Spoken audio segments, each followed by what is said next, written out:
যারা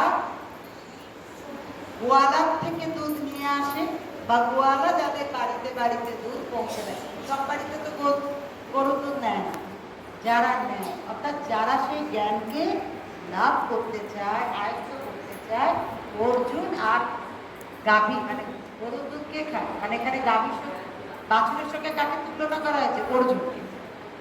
গরুর দুধ যেমন বাছুর খায়, আর কে খায়? যারা বাড়ি বাড়ি নিয়ে ঠিক সেম অ্যাজ এই দুগ্ধ পিতামৃতম, অমৃত স্বরূপ দুধ সেই পান হচ্ছে কে? গীতার বাণী, তাকে তুলনা করা হয়েছে এর সঙ্গে।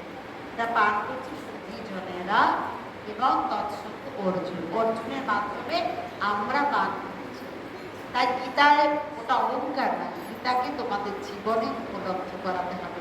এবং গীতায় স্বামীজি মহারাজ আমাদের 2-3টে শ্লোক এখানে মুখস্থ করার জন্য বলেছেন, সেটা হচ্ছে আমাদের দৈবী সম্পদ আর আসুরি সম্পদ। আমরা যে অর্থের দিকে, যে অর্থ ব্যাংক ব্যালেন্স করবার জন্য জমাই, সেটার প্রতি আমাদের মোহ বেশি থাকে কিনা, কত টাকা জমালাম আর কত টাকা আমরা ভবিষ্যতে খরচা করব। আমরা জমাই, কিন্তু জমানোর পেছনে আমাদের কোনো মূল্য নেই। কারণ তুমি যেটা জমাচ্ছ তুমি তো ভোগ করতে পারবে না, তার মাধ্যমে তোমার তো কিছু সমৃদ্ধি হচ্ছে না। তাহলে আমাদের কি করতে হবে?